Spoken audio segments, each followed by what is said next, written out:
Bonjour à toutes et bonjour à tous. Alors je continue mes vlogs sur pour les débutants en fait. Voilà, je reviens comme promis auprès de vous pour vous parler des oracles qui pourraient convenir et intéresser les débutants.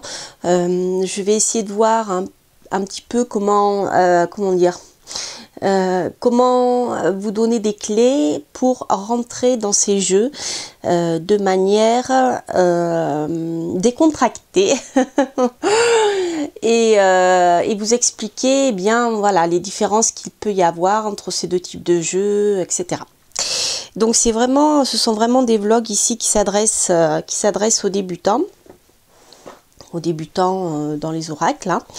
Donc voilà, ici je dirais c'est les deux grands classiques, hein, c'est le petit Lenormand et le Béline, hein, l'oracle Béline, pas le tarot, hein, ne pas confondre, l'oracle. Donc je vais commencer par le petit Lenormand. Finalement je vais surtout le développer cette partie-ci. Donc ici c'est le premier petit Lenormand que j'ai eu, c'est un piatnik, voilà, c'est le normand que l'on trouve partout. Alors le petit Lenormand, il en existe plusieurs variétés. Il faut savoir que si mes souvenirs sont bons, il est né en Allemagne, donc c'est pas un jeu qu'utilisait Mademoiselle Lenormand, hein. Il a été créé après sa mort, je crois, puisqu'elle travaillait avec d'autres jeux comme le petit Tétela, je crois, et puis voilà, d'autres techniques de divination. Donc le petit Lenormand a, je dirais, quelque chose de très adapté aux débutants en tant qu'oracle. Donc je rappelle pour les débutants que le tarot contient 78 lames, donc 22 majeurs et 56 mineurs. Les oracles, eux, ont une structure plus libre. Voilà. Donc le petit Lenormand est un oracle et il a 36 cartes. Voilà, dans sa version traditionnelle. Donc déjà, pour commencer, je dirais que le fait qu'il y ait pas beaucoup de cartes, enfin pas beaucoup, 36 c'est déjà pas mal. Donc nous avons vu avec le tarot de Marseille, avec les 22 arcanes majeurs qu'on pouvait déjà prédire énormément et que beaucoup de tarologues dont je vous ai présenté les livres utilisent uniquement les arcanes majeurs. Et principalement aussi s'ils utilisent parfois un complément avec les arcanes mineurs, mais voilà, en général, les praticiens du tarot de Marseille travaillent principalement, voire uniquement avec les majeurs. Donc 22 lames, hein. Déjà, on peut en dire énormément avec 22. Alors imaginez ce qu'on peut dire avec 36. Hein. Bon, c'est pas exactement la même chose, mais ça s'en rapproche. Donc autrement dire, si vous voulez apprendre la prédiction, d'accord, comme nous l'avons vu, comme je vous les ai expliqué dans mes précédents vlogs, la prédiction n'est pas uniquement basique. Voilà, je dirais que certains praticiens abordent maintenant le petit Lenormand plus en développement personnel. Donc Alexandre Musruck, je crois qu'il fait ça aussi, si je ne me trompe. Mais sachez en tout cas que voilà, dans sa version traditionnelle, il est divinatoire et il est particulièrement efficace. Alors, il existe plusieurs petits Lenormand, donc c'est vrai que certains n'aiment peut-être pas ce côté ancien. Mais voilà, ça c'est le format, voilà, c'est le format de carte, vous voyez, plutôt petite, ça se met dans un sac, c'est facile à transporter. Donc c'est ce genre de jeu que vous pouvez, voilà, que vous pouvez rencontrer. Alors, si vous aimez pas ces illustrations, c'est pas les plus anciennes, hein. Je vais vous en montrer quelques-uns qui sont plus anciens et plus récents. Il existe plein de petits Lenormand maintenant. Tout le monde s'est engouffré dans la brèche, tout le monde crée son petit Lenormand avec plus ou moins de, je dirais, de décalage par rapport aux illustrations de départ. Donc je vais essayer de voir comment vous conseiller au mieux justement dans le choix de ces petits Lenormand. Bien sûr, le visuel comptera beaucoup, d'accord. Comme pour le tarot, le visuel est important. Donc plus un petit Lenormand va vous parler visuellement, vous allez être à l'aise avec les illustrations, mieux ça sera pour vous. Toutefois, il y a des petites choses qu'il faut que je vous précise. Si vous voulez venir un praticien régulier du petit Lenormand et aller de plus en plus dans les détails, le format du petit Lenormand, comme ceci, se prête particulièrement bien au grand tableau. Lorsque vous avez de grandes cartes petit Lenormand, il en existe, hein, je vous les ai présentées dans une review d'ailleurs, elles sont magnifiques, mais par contre elles ne se prêtent pas à un grand tableau parce qu'il faudrait vous mettre à quatre pattes par terre, voilà. Donc plus un petit Lenormand sera petit, mieux il sera adapté si vous souhaitez faire un grand tableau, mais vous n'êtes pas obligé de tirer le petit Lenormand sous forme de grand tableau. Mais voilà, ça c'est je dirais, c'est la méthode la plus utilisée. La méthode du grand tableau utilise toutes les cartes. D'accord, donc les 36 cartes. Donc imaginez si vous avez des cartes oracle, format oracle que l'on voit maintenant, grandes, 36 cartes, voilà, il vous faudra être à genoux par terre. Ok, donc ça c'est pour la petite chose. La seconde, alors, je parle ici des petits Lenormand qui ont des illustrations traditionnelles. D'accord. Néanmoins, il y a des petits détails qui sont importants à soulever. Par exemple, hop, je vais vous montrer. Alors, pour débuter dans un petit Lenormand, il faut en choisir un où il n'y ait pas d'ambiguïté au niveau des images. D'accord? Celui-ci, pourtant, c'est un piatnik, on est d'accord, hein. Il est ancien, voilà, c'est un des références en la matière. Mais vous voyez, si vous êtes débutant, quand vous voyez cette carte, vous dites c'est quoi? C'est la carte du bateau, c'est la carte des nuages. D'accord, voilà. Là, comme il y a deux choses, deux images qui se superposent, et bien, c'est un peu gênant. Donc, il vaut mieux choisir un petit Lenormand simple où il y ait un minimum d'informations pour que vous n'hésitiez pas. Parce qu'au départ, vous ne vous rappellerez plus si le numéro 6, c'est la carte des nuages ou autre chose. Moi, personnellement, les numéros du petit Lenormand, je ne les utilise pas. Je n'utilise pas les cartes de cartomancie dans ce jeu-là. Voilà, donc il y a plein de petits Lenormand. Alors, justement, pour répondre à une question qui m'a été posée, donc, on m'a demandé comment faire, par exemple, c'est une personne qui suit une autre youtubeuse, je crois que c'est Solveig, qui me parlait donc de ce qu'elle attribuait au petit Lenormand et comme valeur à chaque carte, et ce qu'avait écrit Alexandre Musruck. Alors parfois, c'était pas exactement la même chose. Alors je dirais qu'il existe, comme il existe plein de, comment dire, de types de cartomancie, chaque praticien a fait évoluer le jeu en fonction de son expérience personnelle. Autrement dit, si par exemple vous avez décidé, vous avez remarqué que dans vos tirages, ce qui était le plus pertinent une fois que vous avez eu la réponse en fait de ce qui s'est passé, si vous estimez qu'il est plus pertinent de choisir les poissons pour le domaine professionnel si vous êtes indépendant plutôt que le renard, eh bien choisissez les poissons. Vous voyez, si vous choisissez l'enfant pour représenter les enfants, choisissez l'enfant. Si vous préférez la lune pour représenter les enfants, lorsque vous parlez d'un enfant, choisissez la lune. Autrement dit, il y a des variantes, mais qui sont attribuées, je dirais, à chaque cartomancien, comme à chaque tarologue. Chaque tarologue s'est approprié le jeu. Donc il y a des grandes lignes directrices avec une signification. Après, il y a des petites variantes à l'intérieur, mais qui, je vous dis, qui est plus attribué à un choix de la personne qui utilise les cartes. Donc, c'est un peu difficile à expliquer parce que dans un sens, il y a quand même une symbolique à respecter et à suivre hein, pour l'apprendre.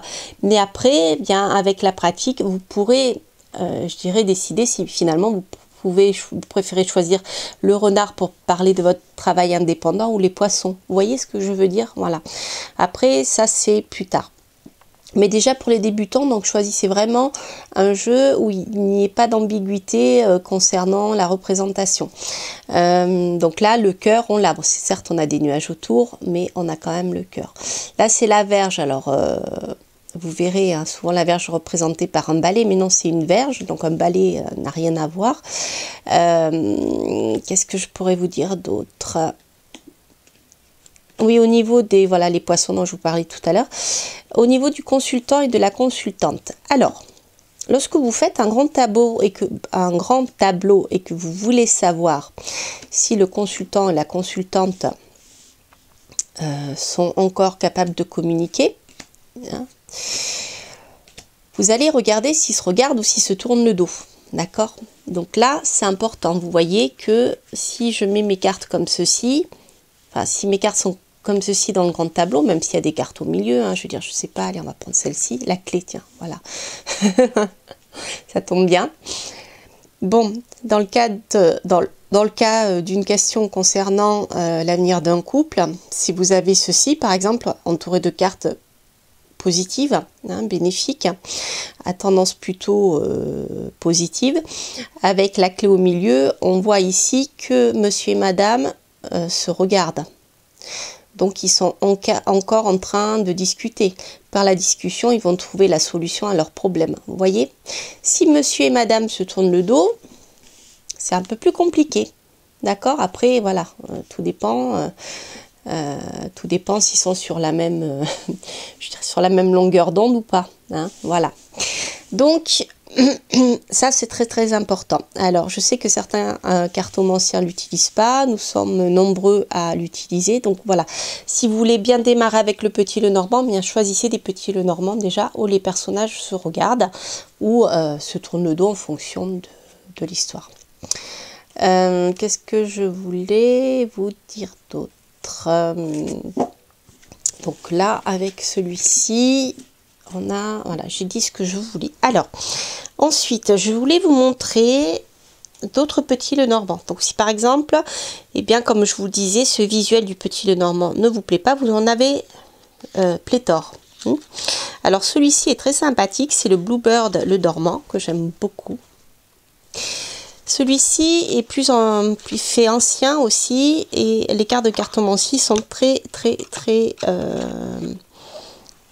prennent beaucoup de place. Voilà, donc si vous travaillez avec des cartes de cartomancie, eh bien ce jeu est parfait puisque vous les avez.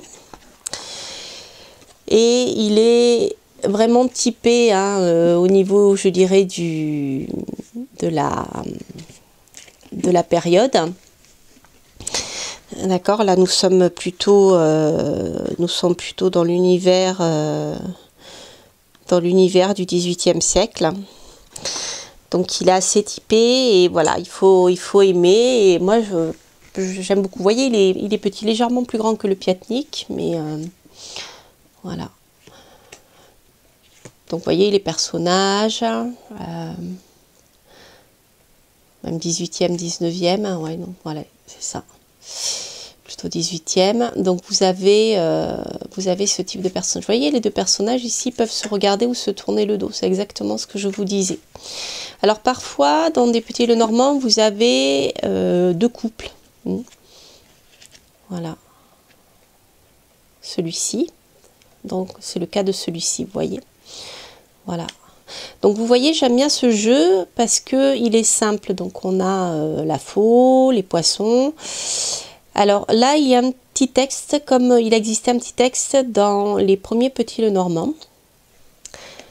Alors après, voilà, les cartes de cartomancie prennent beaucoup de place. Alors à vous de voir si vous les utilisez ou pas. L'enfant, etc. Le nuage, vous voyez, là, il n'y a pas d'ambiguïté. On est dans les nuages. Voilà. Alors ça, c'était un petit Lenormand qui reste encore, je dirais, classique.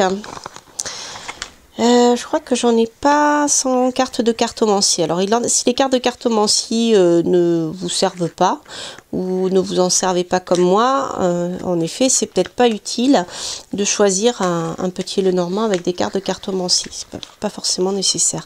Moi, personnellement, ça me gêne plutôt qu'autre chose parce que je suis plutôt habituée à une autre cartomancie du jeu des 32 d'ailleurs, dont j'ai créé un oracle que j'ai illustré justement pour faciliter l'apprentissage du Petit Lenormand, des cartes de cartomancie du jeu des 32. Alors je vais vous montrer un jeu ancien qui est, alors les cartes sont grandes, c'est le Hurle Normand. Ça fait partie des premiers jeux allemands, vous voyez, qui auraient été créés. Alors là, les cartes sont grandes, donc pour le grand tableau, c'est pas super. Mais vous voyez, vous avez ce genre d'illustration. Voilà, moi personnellement, j'aime bien. Ce sont des gravures sur bois. Donc vous voyez, c'est très simple, hein. Il n'y a pas de doute, vous avez la lune, vous avez les nuages, la clé, le lys, les poissons, le trèfle, etc., etc. Voilà, alors, il y en a d'autres qui sont, que j'aime beaucoup. Alors, j'en ai plusieurs hein, que j'aime beaucoup. Mais là, il a bien fallu que je choisisse. Sinon, les vlogs auraient duré trop longtemps. Quand je vous parlais de petites cartes, hein, vous pouvez en trouver. Alors, celle-ci est auto-éditée. Vous pouvez en trouver des formats super mini, vous voyez, encore plus petites que celle-ci. Je vais vous montrer la différence. Hop, on va les prendre de dos. Vous voyez, elles font la moitié en fait. Voilà, donc ça c'est super pour faire un grand tableau si vous n'avez pas beaucoup de place. Donc celles-ci sont très contemporaines, ce sont des aquarelles. Je ne sais pas si vous le voyez bien parce qu'elles sont vraiment petites. Voilà, vous avez les souris. Alors après, il y a des petites variantes avec l'étoile, le cœur, hop, le cavalier. Voilà, là, c'est le Petit Lenormand modernisé. Et vous avez quand même les cartes de cartomancie hein, qui sont indiquées. Les nuages, etc. Voilà. Voilà. Donc là, je crois que j'ai deux personnages, vous voyez. Je crois qu'il y a plusieurs enfants aussi. Parfois, les créateurs font des jeux avec... vous avez le choix entre plusieurs cartes. Vous avez le serpent, l'ours. Voilà, la lune. Je regardais si j'avais un homme à vous montrer. Vous voyez, voilà, ils sont là, en fait. Vous avez les personnages en double. Vous voyez ? Voilà, donc là, si je n'avais que ces deux personnages pour vous expliquer, ils ne peuvent ni se regarder, ni se tourner le dos parce qu'ils regardent dans la même direction. D'accord ? Voilà, si je prends cette carte, cette madame, et ben vous voyez là, ici, ils tournent le dos ou ils peuvent se regarder. Voilà, donc ça, fait partie des petits Lenormand que vous pouvez trouver. Je vais peut-être arrêter là avec le Petit Lenormand parce qu'on va en avoir pour longtemps. Il y en a plein d'autres hein, qui sont grands, moyens, petits. Je vous dis Petit Lenormand, vous avez vraiment beaucoup le choix. Le dernier que vous pouvez trouver si vous voulez un joli jeu et vous voulez pas y mettre trop, il y a celui-ci, le nouvel oracle du Petit Lenormand de Chris Semet aux éditions Exergue. Il est très bien. Moi, je l'ai acheté, j'ai flashé dessus. Il est pas très cher d'ailleurs. Les cartes sont de super qualité, mais elles sont grandes. Elles sont format tarot, vous voyez. Voilà. Donc il a changé les noms, hein, la moisson. Donc ça peut-être pas pour débuter parce que vous allez être perdu. En fait, vous voyez, c'est la faux. Hein. Voilà. Alors, ça c'était pour le Petit Lenormand. Alors, si vous voulez commencer parmi les jeux, je dirais, traditionnels, anciens pour la divination, il y en a un que moi j'affectionne particulièrement. Je dirais que c'est après le tarot de Marseille. Et même avant, je dirais, c'est le deuxième que j'ai acheté après le tarot de Marseille. Mais avant de vraiment savoir travailler le Marseille, je suis surtout rentrée dans le Béline avec beaucoup de facilité parce que je trouve que c'est un oracle qui est simple à comprendre. à partir du moment où on s'intéresse, où on connaît un minimum la signification des planètes, parce qu'en fait, c'est un jeu qui est basé sur la symbolique des 7 planètes. Donc 7 planètes, on a les 5 planètes principales, plus la Lune et le Soleil. On oublie les transsaturniennes, hein. Je parle ici des planètes visibles à l'œil nu. Donc qui sont Saturne, Jupiter, Mars, Vénus, Mercure, et vous avez la Lune et le Soleil. D'accord?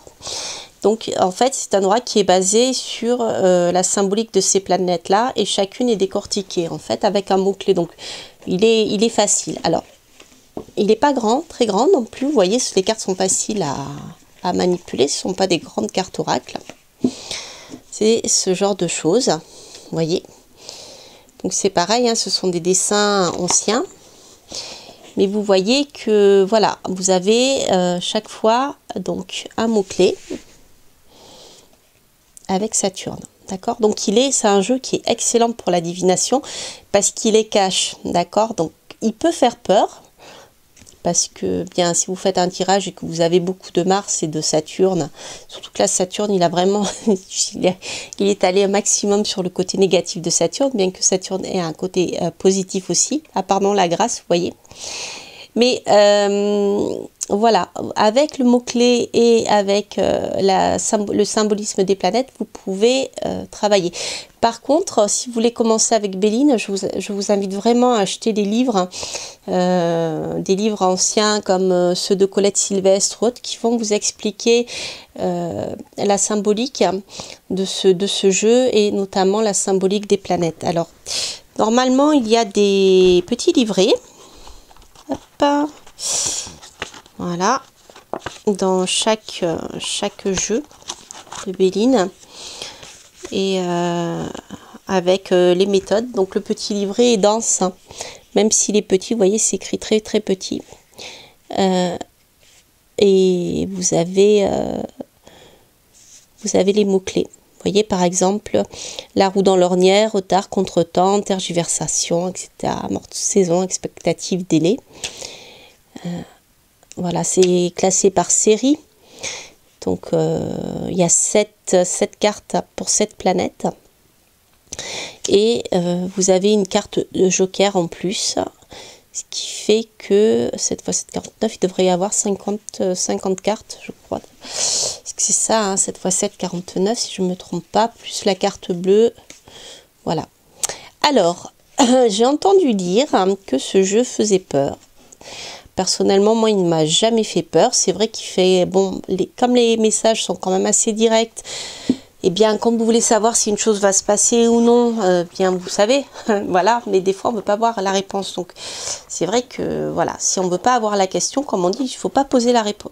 Si on ne veut pas avoir la réponse, il ne faut pas poser la question. Voilà, c'est la cartomancie. Pour consulter ou se tirer les cartes, il faut être prêt à entendre les réponses. Sinon, ça ne sert à rien. D'accord? Donc, ce jeu est très très bien parce que je trouve qu'il est simple. Mais il vous faut rentrer quand même dans la signification des planètes. D'accord? Voilà. Donc, achetez des livres qui parlent du Béline et vous aurez ces explications. Alors, après, il existe des alternatives. Il y en a eu plusieurs. Le Béline a été redessiné plusieurs fois. Il y en a un que je vous ai présenté il n'y a pas longtemps. Moi personnellement je préfère l'ancien, celui-ci, hein. Mais vous avez l'oracle Béline de Gabriel Sanchez. Donc vous verrez, j'en ai fait une review sur ma chaîne. Donc voilà, je crois que j'ai fait grosso modo le tour des oracles que vous pouvez utiliser pour débuter. Donc le petit le normand, l'oracle Béline. Alors après il y en a d'autres qui sont un peu plus récents, qui sont anciens mais un peu plus récents. Je vous en parlerai. Il y a le jeu des 32, donc là avec un jeu de tarot traditionnel ou un jeu de cartes traditionnel. Vous gardez, enfin je parle de tarot si vous voulez écrire dessus pour apprendre, mais voilà. Le jeu des 32, vous pouvez apprendre à prédire en utilisant simplement un jeu de tarot, un jeu de cartes traditionnel avec les cœurs, les piques, etc. J'en ai pas un sous la main, donc sachez, ah si j'en ai un là, sachez que j'en ai illustré un. Voilà, mais là actuellement je n'en ai plus. Donc je referai peut-être une autre édition si vous êtes plusieurs à me le demander. Mais voyez, lorsque je parle du jeu des 32, eh bien vous pouvez tout à fait choisir donc pour l'apprendre un jeu de tarot et choisir les 32 cartes que l'on utilise. Et voilà, moi j'avais mis des mots-clés pour pouvoir apprendre à l'utiliser. Ça, c'est une méthode que vous pouvez faire hein, lorsque vous débutez. Sur le tarot aussi, si vous avez des grandes lames, si vous voulez apprendre le tarot de Marseille, eh bien, si vous avez des cartes assez grandes qui vous le permettent, vous pouvez mettre des mots-clés dessus aussi. Voilà, ça vous permet de démarrer, d'avoir des penses-bêtes et de ne pas... Voilà, si vous avez peur d'avoir un trou sur quelque chose, ça peut être sympa pour démarrer. Voilà les oracles, je dirais traditionnels, anciens, qui existent depuis un moment. Alors, je referai un vlog sur le sujet avec d'autres jeux, notamment avec l'oracle G, la triade. Je vous reparlerai du tarot persan de Madame Indira, qui, bien qu'il s'appelle tarot, n'a pas la structure du tarot, mais s'en rapproche un peu, que je trouve particulièrement intéressant en divination. Et puis voilà, enfin j'ai plein de choses à vous dire encore, mais n'hésitez pas à me poser des questions, voilà, à me soumettre des idées si vous avez envie que j'aborde un sujet particulier. Si je peux le faire, je le ferai avec grand plaisir. Voilà, j'espère que ce vlog vous aura plu, je vous embrasse et n'hésitez pas bien sûr à liker, à vous abonner si vous passez par là. Et je vous dis à très bientôt pour de prochaines aventures. Portez-vous bien, bye bye.